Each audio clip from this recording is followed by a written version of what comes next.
Where Alf, the sacred river, ran through caverns measureless to man down to a sunless sea. Samuel Taylor Coleridge, Kubla Khan. Part 1. Chapter 1. You were the one who told me about the town. On that summer evening, we were heading up the river, the sweet fragrance of grass wafting over us. We passed over several little weirs that held back the flowing sand, stopping from time to time to gaze at the delicate silvery fish wriggling in the pools. We had both been barefoot for a while. The cold water washed over our ankles, while the fine sand at the bottom of the river enveloped our feet like the soft clouds in a dream. I was 17, and you were a year younger. You'd stuck your flat red sandals in your yellow plastic shoulder bag and were walking from one sandbank to the next, just ahead of me. Blades of grass were pasted to your wet calves, wonderful green punctuation marks. I was carrying my worn-out white sneakers, one in each hand. Perhaps tired of walking, you plunked yourself down on the summer grass, wordlessly gazing up at the sky. With a screech, a pair of small birds flashed across the sky. In the silence that followed, a hint of bluish twilight began to entwine itself around us. As I sat down beside you, I had an odd feeling, as if thousands of invisible threads were finely tying your body to my heart. The minute movement of your eyelids and the slight flutter of your lips were enough to stir my heart. At that time, neither you nor I had names.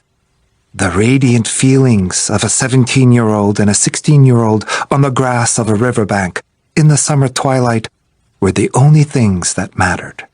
Stars would soon be twinkling above us, and they had no names either.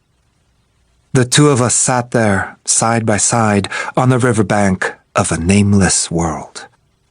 There's a high wall surrounding the whole town, you began, drawing out the words from the deep silence like a diver scouring the seabed for pearls. It's not that big a town, but it's not small enough to absorb in a single glance either. This was the second time you'd talked about the town, and now the town had a high wall around it. As you spoke, the town revealed a single lovely river and 3 stone bridges, the East Bridge, Old Bridge, and West Bridge, a library and a watchtower, an abandoned foundry and communal housing. In the faint light, as twilight drew near, we sat shoulder to shoulder gazing at that town. At times, we were on a far-off hill, our eyes narrowed. At other times, the town was so close that we could reach out and touch it with our eyes wide open.